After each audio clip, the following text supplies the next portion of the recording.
Morning. Welcome to Dungeons, Dragons, and Security in Mandalay Bay, GH with T-Fan. Before we begin, a few notes. Stop by the business hall located in Bayside, AB. The Black Hat Arsenal is on the Palm Foyer on level 3, and of course the Arsenal reception at 1700 hours. If you haven't picked up your merchandise, today is your last chance to visit the Black Hat Swag and Bookstore. Visit the Kali Linux Lab in Mandalay Bay A. Thanks for putting your phone on vibrate. It makes it easier for the rest of us to ignore the ringing while you wait for the voicemail to pick it up. And finally, we do have microphones in the aisles if you have questions after that talk. With that, we welcome our speaker. So, hello everyone. Ooh, thank you. So I am T-Fan, and I'm going to talk to you today about a role-playing game that I've designed to teach people which don't know anything about security of computer science, to teach them about security. A little bit of forward, so if it's working, yeah. So I'm recently joined Airbus Group Innovation, but prior to that I was working at Orange for several years, and I was a project team, a security team leader. So basically, my job was to convince other project leaders to do security and to follow my recommendation. And at first, I've designed this role-playing game just for me, to make my job easier, because I was sick of hearing there is no sensitive data or password is too complicated. So I designed it to train my coworker. So I made a design. I'm going to show you how. I've tested on my family, coworkers, friends, etc. Redesigned it after all. And it was more than 1 year ago now. And since then, I've actually successfully used it on more than 70 people, roughly. Everyone from call center, customer support, project manager, top manager, everyone, and with great results. So hopefully, at the end of the presentation, you'll want to know more and to try to do such a training. And if so, there is a white paper available when you can learn how to do such a training. So, like I said, I'm talking about people in my work that don't know anything about security. It's what I call a neophyte audience, and this is what they actually know about security. So, the attacker is actually very nice and is very, very afraid of losing his warranty. That's known, okay? Second, the local network is a security measure, and there is no such thing as in-depth defense. And last but not the least, if something has never happened, it will never happen. We all know that. So I choose to laugh about it, and I actually collect this kind of quotes. You have to know that those quotes are all real, so that's something I've actually heard in meetings or read in emails. So I collect them, but at the end of the day, those people are supposed to either follow or apply, decide to apply, deploy my security recommendation. And I think we all know here that when people don't understand what they are doing or why they are doing things, they actually don't do it or do it very badly. So, universal answer, we need to train them. I think I'm not the only one to think about it. So I've looked a little about all the trainings that exist, and most of them are technical trainings. That mean we talk to them about what is a password, how do you attack one, how do you construct a strong password, what is a computer, a virus, etc., etc. And this is what the majority of people actually understand about technical aspects. Again, not much. And that's not even the hardest part. The hardest part is that most of them don't care. They don't want to understand technical aspect. I mean, they don't need it to live, and they're scared by it, they're bored by them, they're convinced they're not enough smart to understand. So I think that I wanted to find another way to teach them. So maybe we can train them without talking about technical aspects.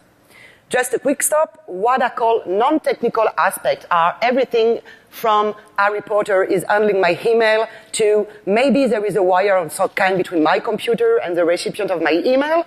Everything beyond that is technical. So it seems scary when you write it like that, but when you think about it and you look back at the quote I've shown you at the beginning, they are not a problem of misunderstanding technical problem, okay?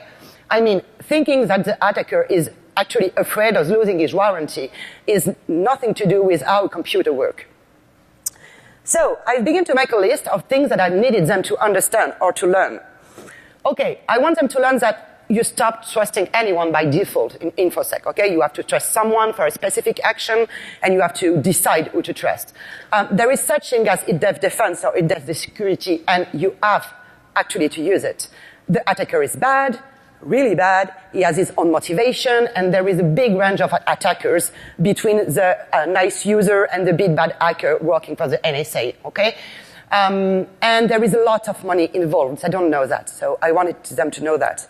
And last, I wanted them to understand that I was actually here to help them, that you are actually here to help them, and that if you put a password on a product somewhere, it's because you don't have another solution, not because we don't care. So actually, they know that. But in physical security, I mean, they close the door in the morning. They don't just say to you, okay, I'm going to leave my door open because the attacker don't know it's open, you know? You've heard that on password. They have insurance, they even do in-depth security. Basically, they understood constraint and they bear them if they feel that it protects them. So that's my idea. I'm going to use the knowledge in physical security to teach them about computer security, about the core idea. So I wanted it to be different from other training because I was like, hey, do you want to talk about security? So I wanted it to be a little different. I want it to be fun because I'm convinced that people are learning better when they're having fun. So obviously no heavy technical perk, learn the basics. And last, I wanted them to be able to think by themselves. So not just dumbly apply security recommendation, but be able in front of a new situation to say, okay, maybe this seems fishy. So role-playing games seems a good idea for me, okay? So it allows me to show them that they actually know something. It's going to be fun. It's a kind of hands-on training, and it's not that used often. So good idea. What do you need? So to play the game, you're going to need just one meeting room. It's an old-fashioned role-playing game, okay? It's not a video game. So just one meeting room, a paperboard or something like every trainee can look at. 4 to 8 players who are going to be divided in 2 teams, the attackers and defenders. You're going to need a lot of energy because people are having fun, so they're difficult to manage. It's 90 to 120 minutes to do the full training. And you don't need dice, not a dragon. I'm very sorry about that. You're going to be the game master, and you're going to conduct the game in physical security during 30 to 45 minutes. And after the game, you're going to do a debriefing of the game and saying to people, okay, this apply in computer security either, and this is how you can apply it. So now I'm going to show you the game a little so you can know the rules. So you imagine a big office building, like a skyscraper or something, in a very dense urban area.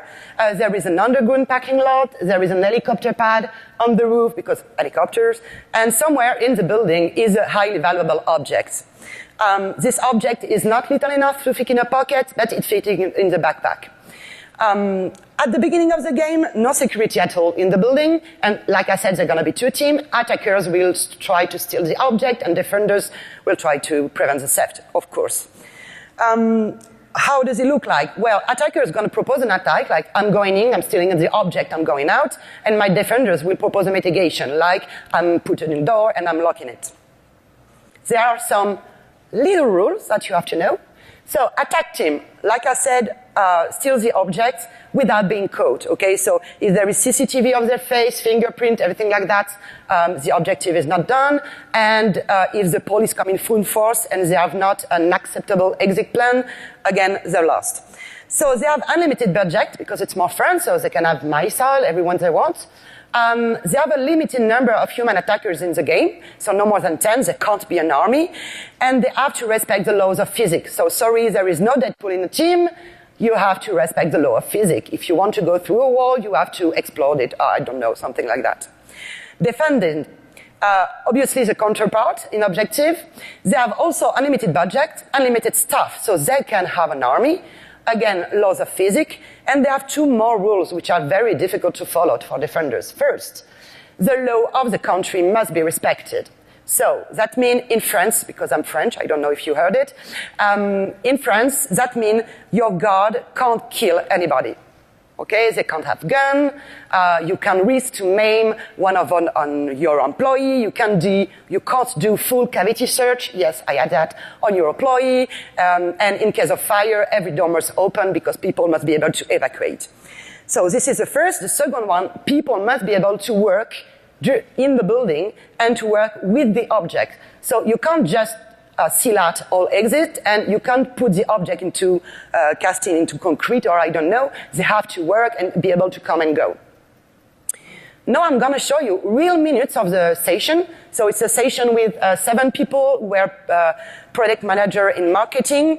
I'm going to show you the minutes synthesized because there is a lot of back and forth. And then I'm going to show you how to debrief these minutes to actually change them to security.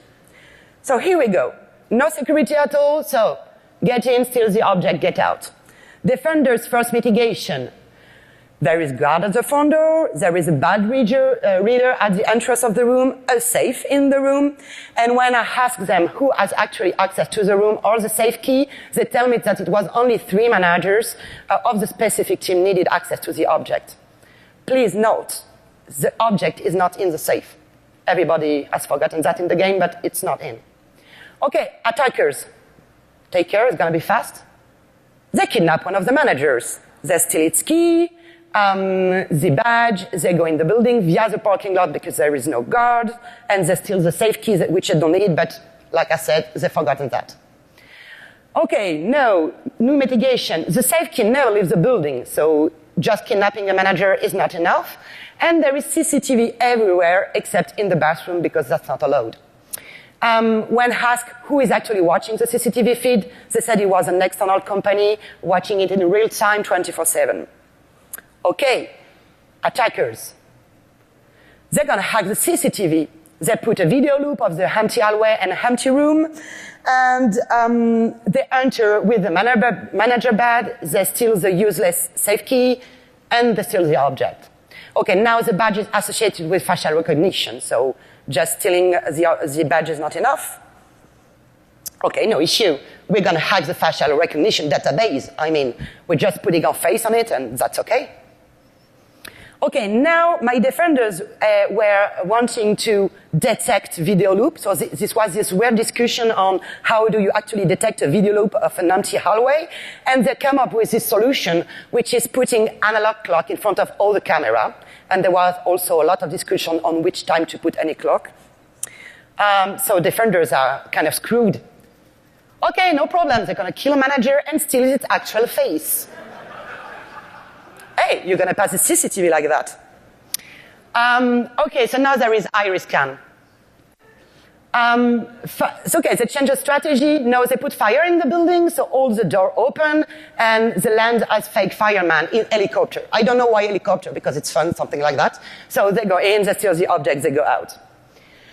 Okay, now they remember they actually have a safe and the object is not in it, so they put the object back in the safe in case of evacuation. No problem, they're firemen, they have blowtorch. It's known. So they open the safe with the blowtorch, stealing the object, etc. Well, the CCTV guard is not that dumb, and a fireman opening a safe with a blowtorch in the middle of fire is not that, so he's actually calling the police. Okay, change of strategy again, now there is a blackout, so no more electricity at all in the building, but my defenders were willing to have a backup generators. So this is just short meaning. After all that, we have drone evacuation of the object, kidnapping of guard's family, I think they were killed too, GPS tracker, Faraday cages, poison, etc., etc. Honestly, everybody dies. This is actually a same scenario, but the bigger one were too long to fit in this presentation. If you think about James Bond, Mission Impossible, etc., you have a pretty good idea of what actually happened in the game. So I've shown you the minutes, but this is not InfoSec, okay? So now I'm going to show you how to use this game to teach them about computer security.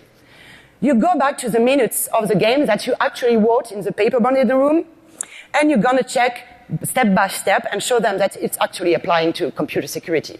So get in, steal, get out. Obviously, if there is no security on your server, that's the same.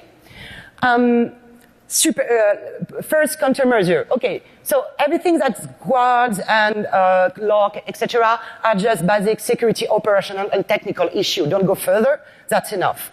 Badge reader. We have access control.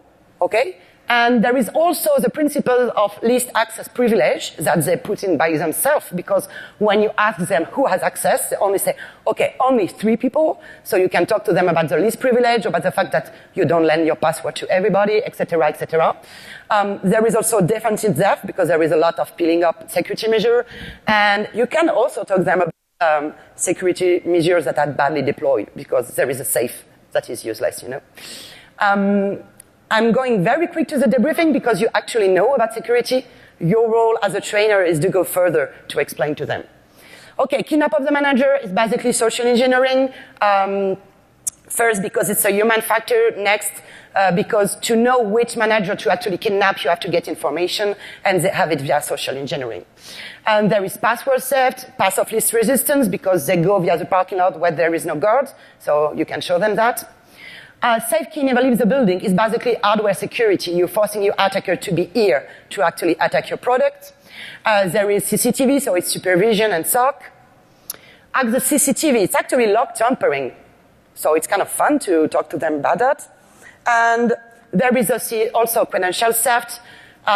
This is just biometrics. And you can talk to them about multi-factor authentication, of course. Hack the facial database, it's access control system attack. So you're attacking and you're putting a new user in the system. Video loop, that's actually Watchdogs and Keep Alive.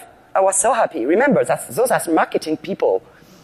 Kill the manager, it's an account or his computer with rebound attack. Iris scan is biometrics again. Fire, it's kind of like the debug access. This pretty SSH with a very strong password that is admin1234 and that you keep in case of emergency on your product. That's kind of the same for me. You can also talk to them about fail-safe and fail-secure. Okay, so now there is hardware security again. The blowtorch, it's hardware security, but also you can talk to them about exploit because you don't need to know how to build a blowtorch to actually use it. And if you buy a blowtorch, then there is someone who is willing to sell it. So you can talk about black market and exploit, etc. CCTV guard calls the police, it's SOC and CERT doing their job. Blackout is a denial of services on your infrastructure. And backup, again, the same, backup infrastructure. You can discuss, after all that, of broader subject of discussion, like the cost of the security or the attack versus the object value. I mean, if you spend 3 billion trying to attack the object, it means that it must worth more. You can talk about constraint on employee. So for the sessions that I've shown you at the end of the game, the guard were actually forbidden to drink anything that was not previously approved by the company, you imagine. So you can talk about them. Social engineering, they all do it. It's fun to watch. And you can talk a lot about black market, so of the data you can steal, of exploits, of video feeds, etc., etc. Of course, physical security is not like InfoSec. There is difference, and it's important that the trainee know that. First, time and space, and I'm not talking about Doctor Who here. When you test a key for a lock, it takes time, and it's not the case when you're just testing a password. And geography nearly doesn't matter in InfoSec.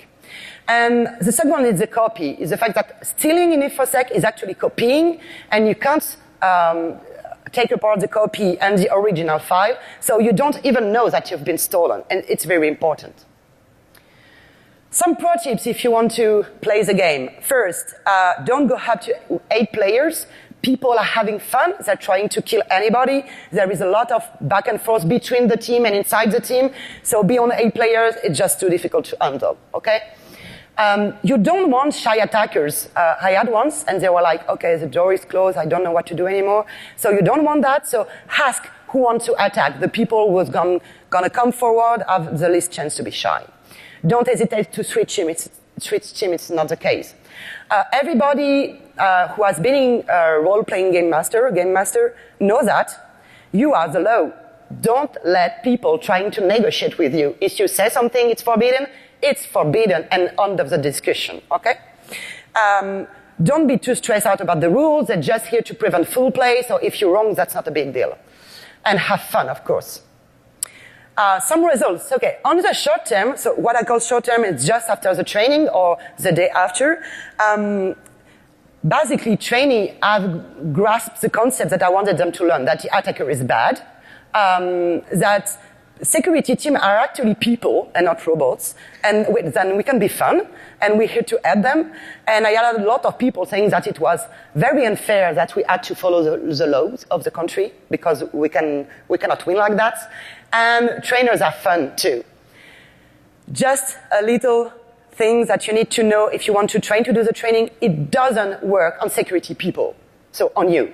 I think it's because we already trained to forecast the attacker behavior, so we go too far, too fast, they're just awful, and you're like trolls. So honestly, it's awful. Don't try it. Long-term results. So I'm doing this for 1 year now, and I've contact with a trainee after.